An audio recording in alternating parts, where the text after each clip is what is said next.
away from direct talks between the United States of America and North Korea, something that many thought was totally, completely impossible, a scenario that Obama and Kerry and Clinton and others and all these friends on the left, they could only dream of. And here's what the president is saying about what could be one of the most significant summits in modern history. Take a look. I've been preparing all my life. I always believe in preparation, but I've been preparing all my life. You know, these 1 week preparations, they don't work. Just ask Hillary what happened to her in the debates. So I've been preparing for this all my life. Yeah, he has. And by the way, he reminded everybody, remember the debates with Hillary? Also, our Secretary of State, Mike Pompeo, who's been working very hard on all of this, he weighed in. Let's take a look at that. The fact that our two leaders are coming to the table shows that the two sides are very serious. The diplomatic model used to date is different from past efforts. Our efforts give us hope that we can find real success where past efforts have fallen short. President Trump is hopeful, but he's also going into the summit with his eyes wide open. We've seen how many inadequate agreements have been struck in the past, and you can be sure that President Trump will not stand for a bad deal. All right, how do we get to this point? All right, let's go back. Little history lesson, Hannity history lesson. We start in the 90s. Then President Bill Clinton. It was a good deal for the American people. Remember that? When he met with the North Korean dictator at the time, Kim Jong-un's father, Kim Jong-il. Well, Clinton then promised this was a good agreement for the American people, that they're not going to get nuclear weapons. And he paid billions of dollars in energy subsidies and made concessions, and somehow sucking up and bribing dictators would make for world peace. Didn't work out, but you may remember this. This is a good deal for the United States. North Korea will freeze and then dismantle its nuclear program. South Korea and our other allies will be better protected. The entire world will be safer as we slow the spread of nuclear weapons. South Korea, with support from Japan and other nations, will bear most of the cost of providing North Korea with fuel to make up for the nuclear energy it is losing. And they will pay for an alternative power system for North Korea that will allow them to produce electricity while making it much harder for them to produce nuclear weapons. The United States and international inspectors will carefully monitor North Korea to make sure it keeps its commitments. Only as it does so will North Korea fully join the community of nations. Now, Bill Clinton, he was dead wrong. North Korea successfully developed a nuclear weapons program, and under 8 years of the former President Obama, well, his weak and feckless leadership, well, Kim Jong-un's actions became progressively more aggressive and more hostile. And President Obama left Trump with unfettered international disaster after disaster. This is just one. In fact, when President Trump took office in 2017, the situation in North Korea was at a boiling point. Remember Kim Jong-un shooting long-range missiles over Japan, threatening to blow up Guam, and conducting numerous underground tests of nuclear weapons? But after 8 years of weak, pathetic, spineless leadership under Obama, things have changed, and President Trump actually responded. You may remember this. North Korea best not make any more threats to the United States. They will be met with fire, fury, and frankly power, the likes of which this world has never seen before. Frankly, the people that were questioning that statement, was it too tough? Maybe it wasn't tough enough. They've been doing this to our country for a long time, for many years.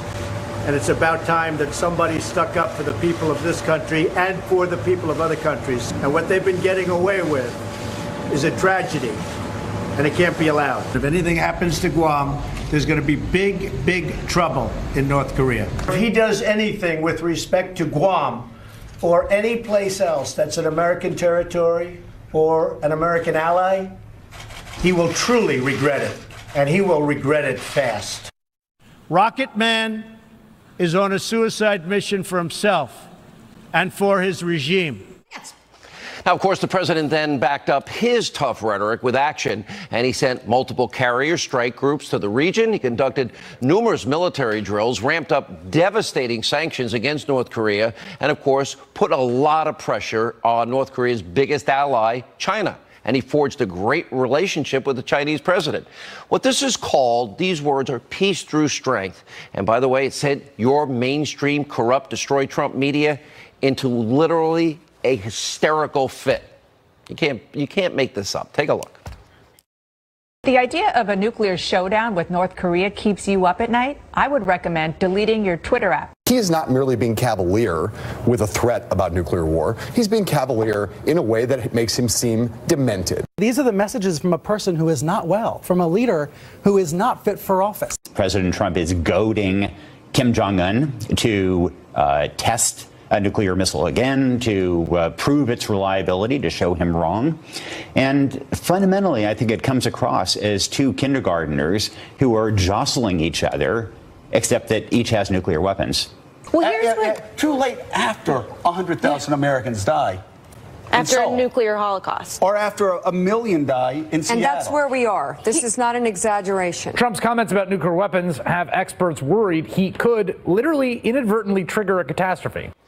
Of course, we now know for certain the media is absolutely wrong. They were wrong. They are wrong. And in the interim, North Korea halted their nuclear tests.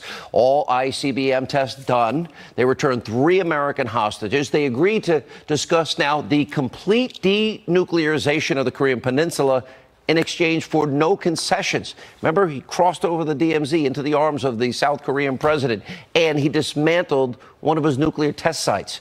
And despite the president's diplomatic progress, your media is still hating, doubting, and sadly, many even actively rooting for failure. This would be great for the world, our kids, our grandkids. Now take a look at the highly deranged MSNBC conspiracy host questioning Trump's preparedness for the upcoming summit. Watch this. We do have to point out the president was critical that when we played that clip of him talking about being prepared for the North Korea summit, we didn't add what he said at the end, and he was critical, and he said, I've been preparing all my life. I'd love to know, Mr. President, when was that? When you appeared in a Playboy softcore porn movie? Was it when you body slammed Vince McMahon, the head of the World Wrestling Federation? Or was it when you were leaking information, when you were disguising yourself as your own PR guy, talking to tabloids about what a great lover you were? Take a look at this cover from The Economist showing the president in the place of Miley Cyrus. You know, that infamous video wrecking ball, accompanied with the headline, quote, even if Donald Trump strikes a deal with North Korea, his foreign policy will harm America and the world, even if he does it. All right, that's rooting for failure. And while the media tries to bash the president at every turn, they can't help themselves. He has a lot of really important diplomacy to tackle. Now, we're going to have a lot more tonight on the upcoming talks in Singapore throughout the show. We will be broadcasting there all next week. But first, today, President Trump, he landed in Quebec, in Canada, to meet world leaders at the annual G7 summit. Tensions were running high ahead of the meeting after President Trump announced plans to tackle some of the unfair trading international practices with retaliatory tariffs. He wants free and fair trade. And last night, the president called on Canada. You called him out on Twitter, writing, quote, Prime Minister Trudeau is being so indignant, bringing up the relationship that the U.S. and Canada had over the many years and all sorts of other things. But he doesn't bring up the fact that they charge up to 300% on dairy, hurting our farmers, killing our agriculture. And French President Macron responded on Twitter, calling the president, quote, isolated. And today, here's what Trump had to say about what could be a very tense but interesting G7 Trump summit. Take a look. If we're unable to make a deal, we'll terminate NAFTA. We'll have a better deal. If we are unable to make a deal, we will be better off. Right now, we are not going to live with the deals the way they are. European Union treats us very unfairly. Canada, very unfairly. Mexico, very unfairly. With that being said, I think we'll probably very easily make a deal. Now, while the president is busy doing what he does best, and that's negotiating, I know if I ask him to come on the show, he'll say, I'll give you 5. I'll say 15. How about 6? I'll give you 14. And that's what President Trump does. Now, the media's been very busy doing what they do best, spreading anti-Trump vitriol, copious amounts of fake news, especially true over at NBC News. Just take a look at how absolutely disgusting this clip is, where NBC hosts are trashing the women in the president's life. This is so deranged and off the rails. You can't even make it up. Let me ask ask you, I mean, you know more about the Trump women, the Trump family than anyone. What do they do on a day like today? Are they just the most stoic human beings? Are they numb? Are they dead inside? Are they paid off? I mean, what's their deal? Yes, and yes. But I think they do not see President Trump the way that all of us see President Trump. They have such a distorted image of who he is that they don't have the kind of reaction that we do. It's almost some sort of trick. But they're mothers now. I mean, what kind of? I mean, and they seem to be raising nice kids. I mean, how do they wall it off? Dead inside? Andy Lack, are you proud of this? This is your network. Really? Is that news to you? Now, what about this clip, by the way, from your morning anchor, liberal Joe Amica? And by the way, Andy Lack, are you really proud of this bizarre conspiracy that she's now, well, pawning off as news on your so-called news network? Here you go. I hope you love it. I'll tell you a couple of things. First of all, the hypocrisy is astounding because I know someone who spoke to Donald Trump recently about life in the White House, and Donald Trump's biggest complaint was that he's not allowed to watch porn in the White House. So there you go. There's a little bit of news for you. He's upset that he can't watch porn in the White House. I bet they have those, 1-900 numbers blocked too, which must be a disappointment. I'm not really sure, but it just sort of flies in the face of all of this. Now, of course, NBC News is far from being the only news outlet with their extreme bias against the president. Many in the media, well, they've been going after yours truly all week because of a monologue I did earlier in the week. And all I did was highlight a sad example of what is a two-tiered justice system in this country. We don't have equal justice under the law. We have one system of justice for the Clintons and one for the rest of us. And I was obviously being sarcastic and making a comparison. I said, what if I said that those that Robert Mueller has requested their phones from, what if I said it's a bad idea? Kidding. I said all sorts of caveats. What if they followed Hillary Clinton's lead? What if, in fact, they decided to delete their emails, wipe away all evidence, acid wash and bleach bit the hard drives on those phones, and then smash them up into itsy-bitsy pieces with hammers? They were more mad at me than they actually were at Hillary for actually doing these things. Here's a taste of how the media distorted these comments. Sean Hannity is now literally telling potential witnesses and subjects in the Mueller probe to destroy the evidence and hammer their phones into pieces. Now, Hannity's defenders may call that sarcasm or poetic license, but words are words. Sean Hannity lives off his words, and we all know they have a huge impact. If anyone actually does what Sean Hannity says there, they'd be committing a crime. What Sean Hannity admitted to and actually was enticing people to do and asking them to do was to destroy evidence, which is a violation of the witness tampering statute. No responsible person on television, no responsible so-called journalist should be advocating for people to destroy evidence in a serious federal investigation. I don't think that we'll see him prosecuted. Federal prosecutors give people a very wide berth on First Amendment-related conduct. And so unless there's something more specific to link it up, I think that this will be what we often categorize as awful but lawful conduct. Listen, if he's out there advocating for Mueller's witnesses to obstruct justice, then maybe the Mueller should speak to him and ask him where the idea come from. Have you spoken to the president about this? Did the president tell you to say this? Knowing Mueller, I think he's not going to light that fire under someone who gets free airtime every day. But one angle would be to say, yeah, look, I'm going to a judge, and I'm going to have you cease and desist this activity on national television. Secondly, I want to talk to you and see if Trump has gotten this idea from you or vice versa. Cease and desist? Call me into Mueller's office. The idea came from me. I can't believe how stupid some of you people are that supposedly work in this business. All right, joining us now, author of the brand new book, Liars, Leakers, and Liberals, the Case Against the Anti-Trump Conspiracy, Judge Jeanine Pirro in the house. And also with us, he's the _1 host on the Fox Business Network. And our good friend Lou Dobbs is with us.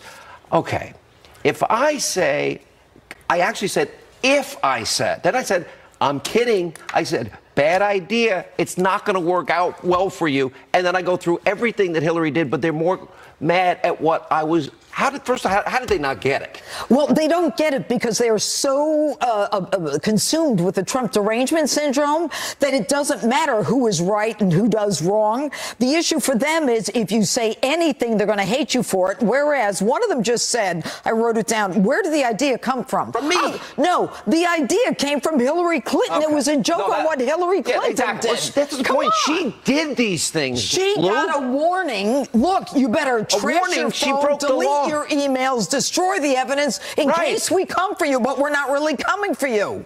For those folks to take you seriously and suggest only one thing. Oh, wait a minute. That really sounds bad. For those folks, I want to be.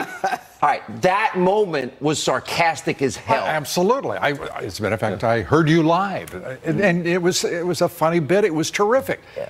But for those folks to try to pretend in front of their audiences who come to them for some semblance of a perspective on the world, and take them seriously. Wow. Let me explain what happens here. They're attaching. I don't know the names of a single person that you put in front of us in your audience. I don't either, actually. And I'll bet you that the MSNBC's audience doesn't know the names of those folks. That's a great point. And the reason they're mentioning the name Sean Hannity in any context at all, they're trying to affix themselves to some part of your, let me say, status. How did I become clickbait? How did that happen? That's what you are.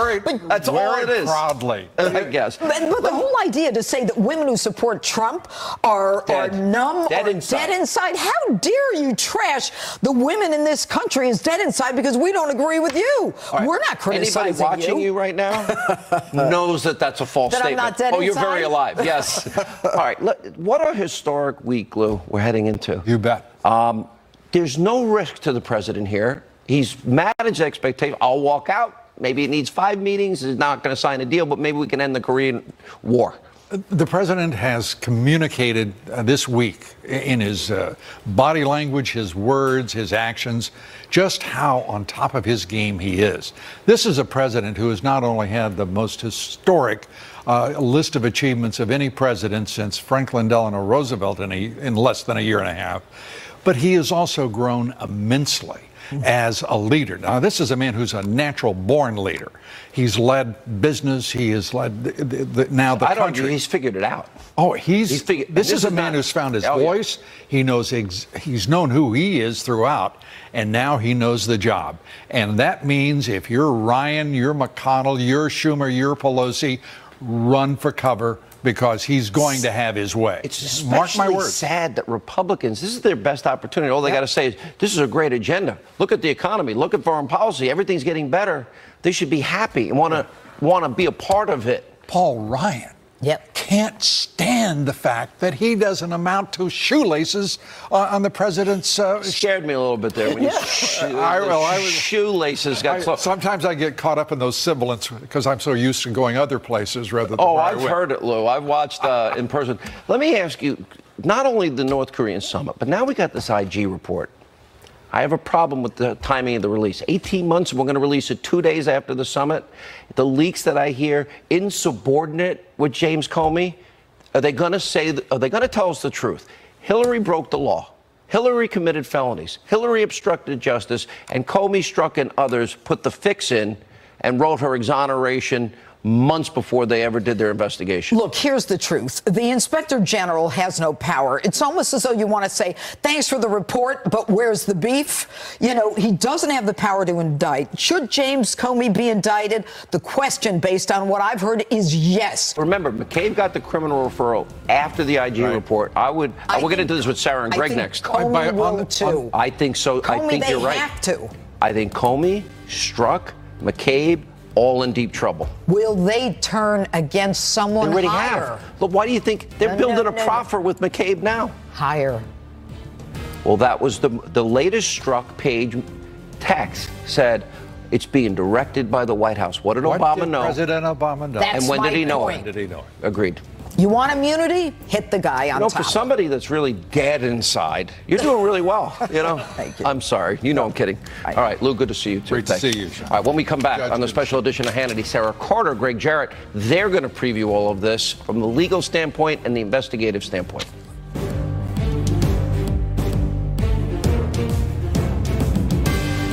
DOJ Inspector General report, of course, on the handling of the Clinton email probe. Now, according to ABC News, the Inspector General, Michael Horowitz, will criticize the former FBI Director James Comey, who he apparently is describing as insubordinate in the report.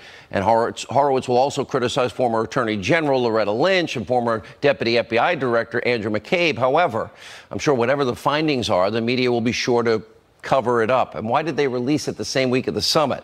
Now, for example, check this out from Newsbusters. Their headline yesterday, CBS, NBC, they skipped news of DOJ watchdog finding Comey insubordinate. And meanwhile, in rare praise of Congress, the House of Representatives, they voted today to audit the special counsel Robert Mueller's team to see how much of your taxpayer money is being wasted to pursue this phony witch hunt. Joining us with reaction, Fox News contributor Sarah Carter, investigative reporter, also the author of, see that book right there? It is out now in just a couple of weeks. This is going to be huge. The Russia hoax, the illicit scheme to clear Hillary Clinton and frame Donald Trump, which pretty much sums up the whole thing that we have been breaking wide open on this show. Thanks to the great work of both of our guests, Fox News legal analyst Greg Jarrett. All right. What the leak says is not good enough to me, because what it really should say is kind of what the title of your book is. But here's the problem. Hillary committed crimes. Hillary committed felonies. You've identified a lot of them. Right. And she mishandled, destroyed classified top secret information, had the secret hard drive in the mom and pop shop closet. Then you don't get to delete subpoenaed emails and acid wash the hard drive and break the devices. That's obstruction. So if it says anything less than that, and the investigation fixed by Strzok and Comey before they ever did their investigation, if it says any less than that, the facts will prove it's wrong. The Inspector General probably will not say Hillary Clinton broke the law and committed crimes. He probably feels like that's beyond the scope. What he is looking at is whether people like Comey, McCabe, Strzok, Lisa Page were so severely and pervasively biased that they ignored compelling evidence for personal and political reasons. And that could be obstruction of justice on their part. Right. That is one possibility. And he's also obviously looking into other acts by Comey and McCabe. 18 months. Yeah. 18 months this goes on. It's going to be hundreds of pages long. And it's going to take a long time to get through it and digest it. All right, let me go to Sarah Carter. And Sarah, we know the story is far worse than what they're at least selectively leaking at this point. That's a problem. Absolutely. And what we also know is that it is over 400 pages, the IG report. So, Sean, you know, there's only been little leaks here and there as to what the Inspector General might be or might not be reporting on. And I think Greg is right. They're going to be looking at possible obstruction. What I've been hearing is that there will be a criminal referral from this report. So if he sticks with the scope and he looks at the scope of this, that's what he's going to do. The criminal referral will come with the report or post-report, like in the case of Andrew McCabe? I believe it will be announced post-report. Remember, if the Inspector General finds a crime while he's investigating this, he has to immediately then refer that to the Justice Department. So I believe that it will happen post. He'll announce that post, but he may have already made a referral during this investigation. 4 days later, he's going to go before Senator Grassley's committee, and I am pretty certain that there will be people that understand what we do on this show about the crimes, the felonies Hillary has committed, about the obstruction that took place, and also about rigging the entire investigation. So he's going to have to answer those questions, won't he? He will absolutely have to answer the questions. I mean, Michael Horowitz is not going to plead the fifth here. He's going to be very straightforward. I believe he's going to talk about the investigation, the scope of the investigation, what they were looking at, what they were hampered from. I'm sure those questions will be asked. You know, was he able to interview all the people he wanted to interview? Who were the people he would have liked to have interviewed that he didn't have an opportunity to interview? They understand, the Senate Judiciary Committee especially, the Senate Judiciary and the House Intelligence Committee that have both been on this case understand how egregious the violations have been within the FBI and within the DOJ. Will he appear before the House Intel Committee also? I would hope so. I would hope that the House Intelligence Committee would also call on him to talk to him. But, you know, the Senate Judiciary Committee, they have authority over this, over the DOJ. So they may be the right committee to do this. I just hope that the House Intelligence Committee also uses its subpoena power to talk to people. One of the reasons we know everything is, remember, they started writing the exoneration of Hillary, Struck of all people, and Comey in May.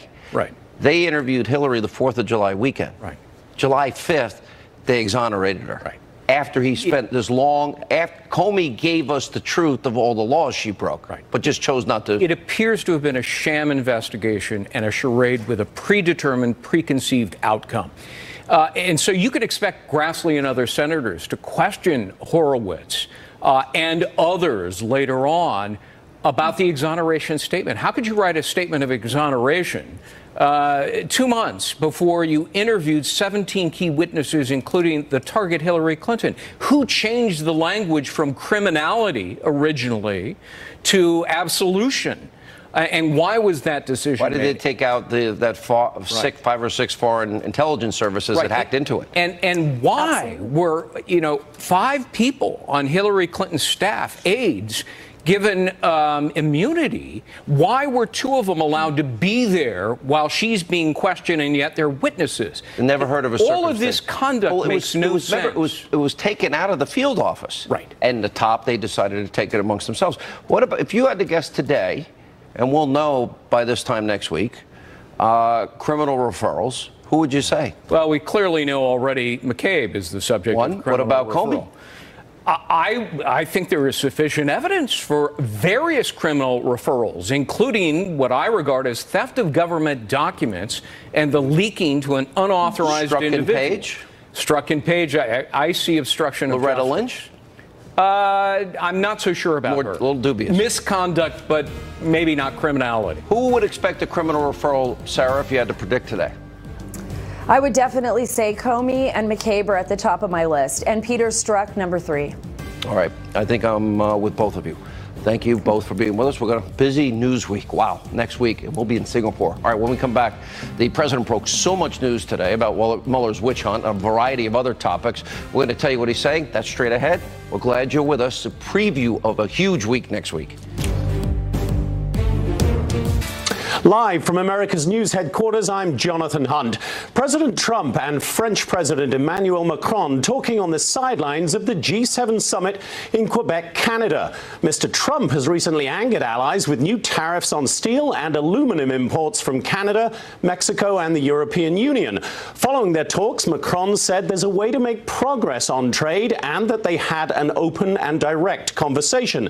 President Trump stressed he and Macron have a good relationship, but that they have tests once in a while when it comes to trade.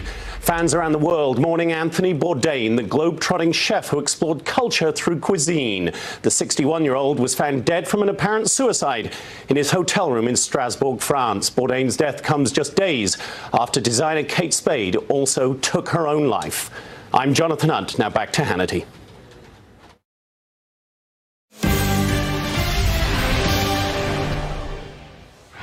All right, it appears President Trump is going to take a brief hiatus in his criticism of Robert Mueller's witch hunt. The president tweeted earlier, I'm headed to Canada for the G7 for talks that will mostly center on the long-time unfair trade practices against the United States. From there, I go to Singapore and talks with North Korea on the denuclearization, of course, of the Korean Peninsula. Won't be talking about the Russia witch hunt hoax for a while. Here with reaction to the upcoming IG report and Mueller's ongoing witch hunt, former Clinton pollster and advisor Mark Penn, attorney Victoria Tunsing, David Limbaugh.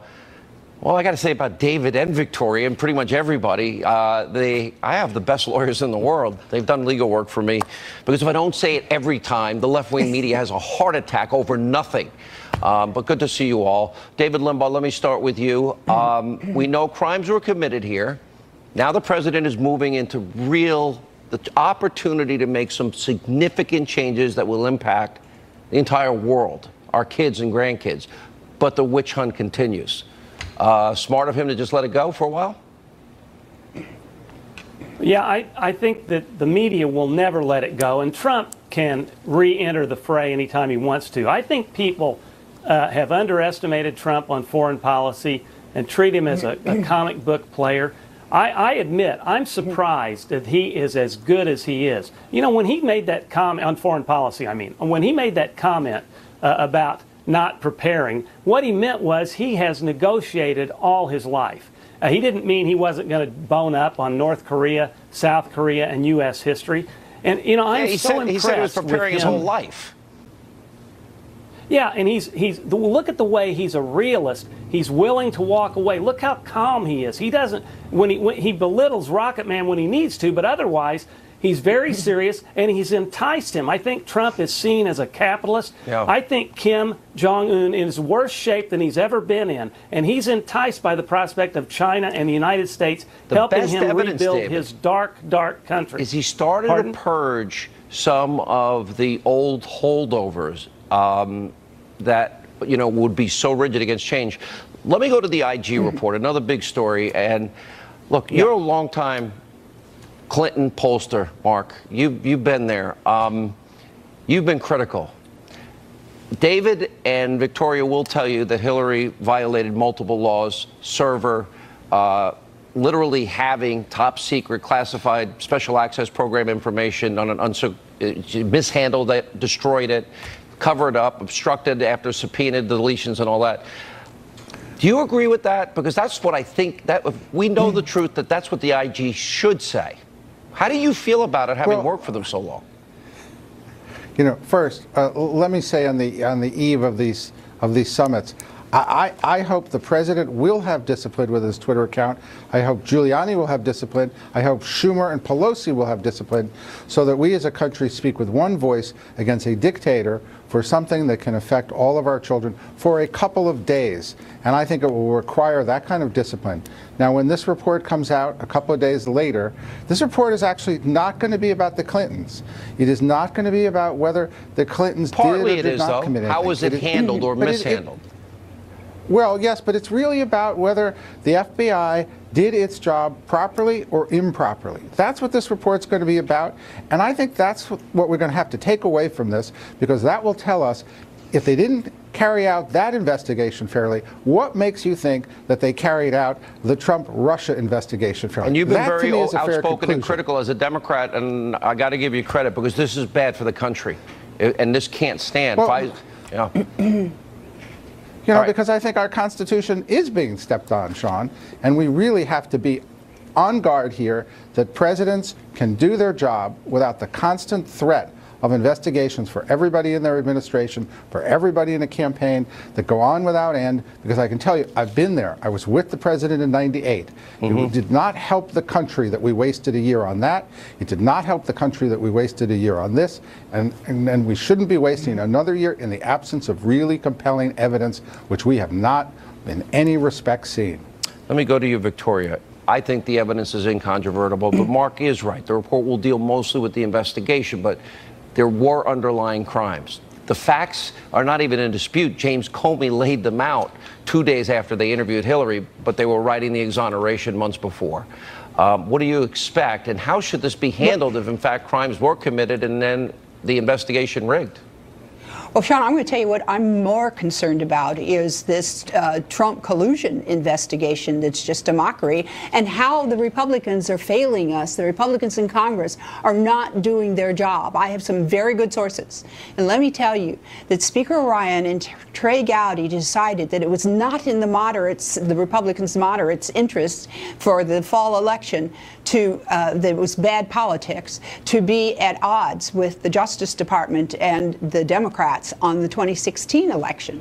So they decided they were going to tamp it down. And when Trey Gowdy came on Fox and said, well, when the FBI heard what they heard, then they did exactly what we all hoped they would do.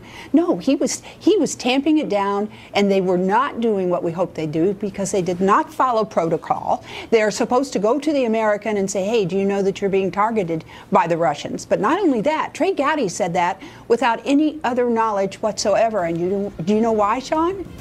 Because they haven't gotten the documents. Yeah. And guess what happened? Yesterday, they were supposed to be delivered, the documents, by DOJ, and they got snookered because the DOJ backed off, and they backed off Why did they do it? Because they want to put them out next week when we have the NOCO. Oh, they want to put it out on Tuesday. Summit. They wanted it buried with the IG report. The Republicans got snookered being nice, just like you said. You can't suck up to your adversaries. All right, good to see you all. Thank you. Important information from all of you.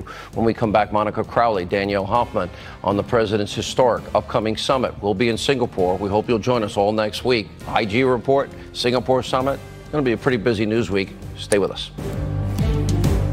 Obama, Schumer, Pelosi did nothing about North Korea, and now weak on crime, high-tax Schumer is telling me what to do at the summit that the Dems could never set up themselves. Schumer failed with North Korea and Iran. We don't really need his advice. Here with reaction, senior fellow at the London Center for Policy Research, Monica Crowley, and Fox News contributor, retired CIA senior intelligence officer. He'll be with us in Singapore next week. Danielle Hoffman, good to see you both. It's actually true. I mean, the left's mentality seems to be, I got to kiss the ring and bribe dictators, and then maybe they'll like us better. That doesn't work, Daniel. No, that would have been like the sunshine policy, which for North Korea was more like moonshine. They took in $3 billion from South Korea and about $2 billion from China for a 10-year period where they built out their nuclear program and their ICBM capability. And, you know, that's multiple decades of failed policy the president's trying to correct. It's not easy to do, but I'll tell you, the summit is making me a little nostalgic for the old days. This is a time when intelligence plays such a critically important role in prepping the president. We've got the #1 best subject matter expert on the Korean Peninsula, Andy Kim, who runs the Korea Mission Center at CIA, has been attached to Secretary Pompeo for a couple of trips out to North Korea. And, you know, in spite of some of the criticism, unfounded in my view, in the press about the president's preparation or lack thereof for the summit, he's getting all the preparation he needs from the Secretary of State and the CIA. And that's the thing. These summits don't happen in a vacuum, Monica. And I happen to be a big fan of Mike Pompeo's. He's a brilliant man. And we know if Kim Jong-un tries to pull anything and is not there to talk about permanent denuclearization of the Korean Peninsula and verifiable denuclearization, the president will walk out. It'll be just like Reagan and Reykjavik. It won't last long. You know what, Sean? President Trump is the first president since Reagan and Nixon to understand one simple truth, that the United States doesn't just have leverage, the United States is the leverage. And he is willing to act on that. He's also willing to walk away if the United States does not get that total, verifiable, and irreversible denuclearization. Donald Trump knows the lessons of Ronald Reagan at Reykjavik. Be willing to walk away. And he is. And he's being totally prepared for this summit. He's also bringing some carrots as well in terms of economic incentives, that if North Korea does decide to do this full-on denuclearization that's verifiable and irreversible, that the United States will permit some economic investment, not economic aid of the kind Barack Obama gave to the Iranian regime, but allow economic investment into North Korea, and that's something that country needs more than anything else. Verifiable and irreversible, Daniel, seems to me to be a pretty simple task in this sense. We've got some of the best, brightest, smartest people as it relates to nuclear weapons. That would mean to me we put our people on the ground, we help, we assist, we actually even do it for them if they need it done. And then they now have an opportunity to actually feed their own people and focus on economic growth and joining the world community. To me, it's a pretty good option for them. Yeah, well, their economy is in free fall, and that's one of the key elements of the president's policy, maximum economic pressure on North Korea, which has helped bring them to the table. I would caution just a little bit in that there are hundreds of sites and thousands of North Koreans involved in their nuclear program, and it would take us quite a bit of time, I think, to get through to all those sites and ensure that the North Koreans aren't trying to snooker us. It's not going to happen overnight. Absolutely not. But that they can do some things that will be verifiable and that will prove that they're actually on the right path. I think that's absolutely important, yes. Monica, we'll give you the last word tonight. Well, what we're going to see, Sean, next week is 5 rounds of initial conversations between the president and Kim Jong-un. This is the beginning of a process. Rome wasn't built in a day.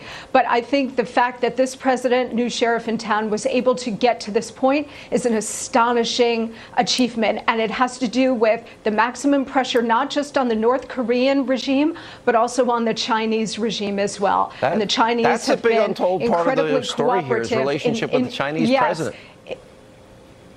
Yes, and using President Trump's leverage, again, the U.S.'s leverage on Beijing in order to get them to lean on their ally, North Korea. All right, good to see you both. And Daniel, we'll see you in Singapore. Yeah, we're in Singapore all next week. They have the summit, IG report. See, it's going to be a slow news week. More of Hannity straight ahead.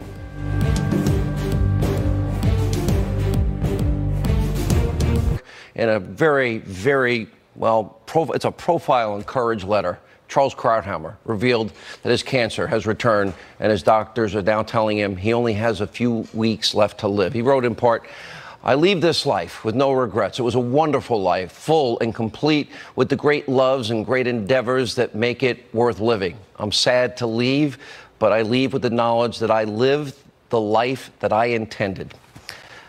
He's going to be sorely missed. His whole life of profile and courage, an amazing, brilliant human being who contributed so much to the intellectual thought and debate in this country and made the world a better place. In the meantime, our thoughts and prayers are with Charles. We're thinking of you, your family at this very difficult time. All right, as always, thank you for being with us. A reminder, Monday, all week next week in Singapore, we'll have the IG report and the historic summit with Little Rocket Man. Have a great weekend. We'll see you from Singapore on Monday.